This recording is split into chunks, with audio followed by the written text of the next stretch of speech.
The submission of learned counsel for the petitioner is that the allegations of infidelity against wife made by the husband are a counterblast of the proceeding initiated by wife for illegal demand of dowry and claim of maintenance.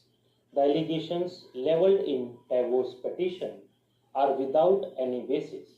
Sufficient documentary evidences have been filed before the family court to substantiate that the child was born out of the wedlock of the parties, and the allegations of wife having illicit relationship with another man are baseless.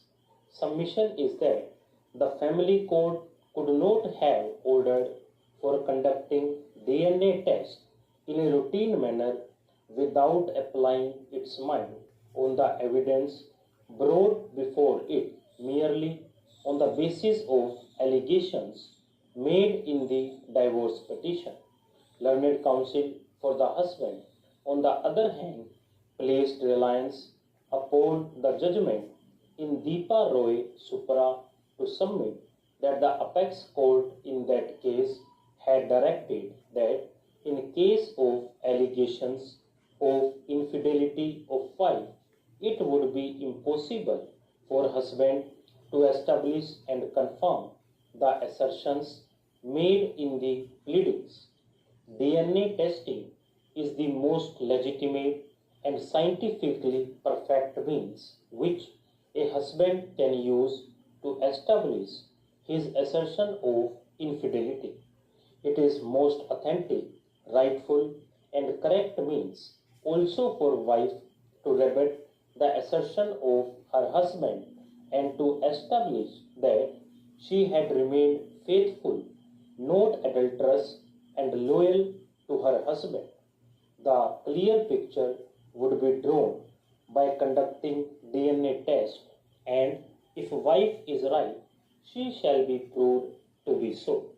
She can have no objection for DNA testing, which would definitely prove the legitimacy of the child.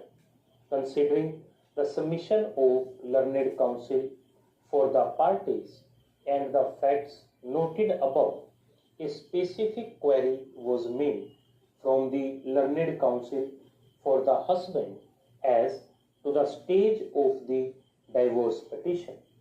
Some of the evidences filed by the wife enclosed in this petition have also been taken into consideration.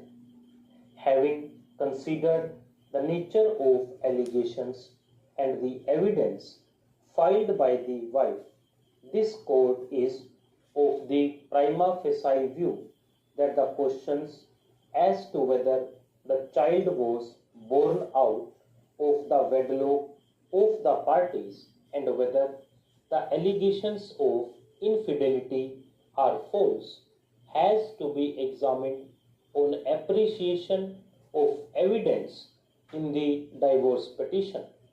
As per own averment of the husband in the divorce petition, the fact that the marriage of the parties solemnized on 28th June 1999 was consummated. The allegations have been leveled against wife on account of premature birth of the child, that is, after a period of 7 months from the date of marriage. The assertions in the divorce petition are that the wife had admitted that the child was illegitimate. The question before the family court, therefore, would be to find out as to who is telling the truth. The evidence led by the parties have yet not been examined by the family court, and it had proceeded to direct for conducting DNA test in a mechanical manner. Stop.